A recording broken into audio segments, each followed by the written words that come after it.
All right, 4 men arrested in connection with the tavern shooting in Pietermaritzburg, KZN, have appeared briefly in court. 4 people were killed during that shooting, with 8 others wounded. Our senior reporter, Dasen Thatiah, has been following those developments, and he joins us now live for more details. Dasen, just tell us a little bit of what happened in court. Why was it so brief? Well, that court case just wrapped up shortly, but before I get to those details of exactly what transpired in that first appearance, I just want to talk to you about the kind of work that went into getting these 4 men into the dock. So the SAPS initially had been quite mum on the investigations. You know, right at the beginning, we heard that there were 2 people that were taken in for questioning, but they were later released. But since then, the SAPS, its National Stabilization Unit, Magma Security Investigations, which is a private entity, all of them have been working together trying to track these men since that day. So they had received information that some of the footage, for example, was captured by CCTV cameras. There were other people that were present that they had to try to get information from to lead them to these suspects. But all of this came together earlier this week, which ultimately led to the arrest of these suspects. Those 4 then appeared in court today. Very brief appearance, just basically to talk about what type of legal representation they would have. Most of them opting for private attorneys in this matter, one of them choosing legal aid.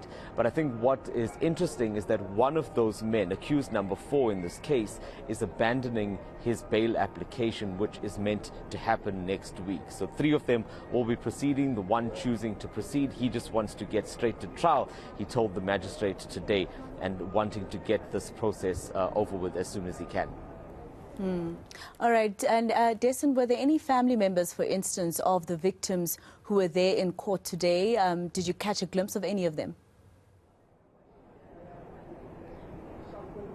Maseko, I don't think there was time for any of them to get here. All of this happened on very short notice, and I mentioned just now that the police have been quite quiet about these investigations and how things have been proceeding. I think they wanted to work quietly to make sure that all of this comes together, that investigation team just not speaking too much. I remember speaking to the provincial commissioner last week, and he said that often when it comes to these matters, they don't talk about who they take in and who they question. It ultimately just comes down to the court case, and even we received notification of that much after the arrest had taken place. So I think the family and those that had meant to come here or would have wanted to come here were not able to get here in time. But there's another interesting point that came up in court today, Maseko, and I think it's something that we're going to have to look further into.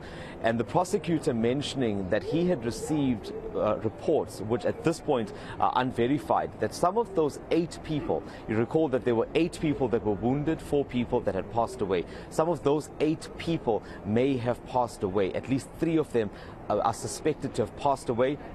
They're trying to get a verification on that at this point. And he also mentioned that 3 of those people were unable to give statements, and that is why they believe that is so, because they may have passed away in hospital after they were taken there. We were told at the time that some of them were quite critically wounded after that shooting. So that's something that we'll be looking into. Hopefully we'll also get further details from the investigations team as we head towards next week, when the next court appearance will take place.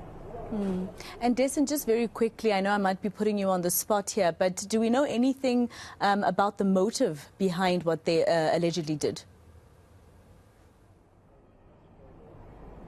Nothing that came out in court, and I think the investigations team is still trying to really pin that down to find out why the shooting took place.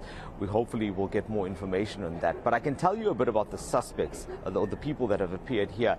In fact, 2 of them have previous convictions for housebreaking. One of those has 4 previous convictions for housebreaking. So they've served sentences in these cases already. So that's a bit about the profile of those. And 2 of them have never been charged or convicted for any other crimes previously.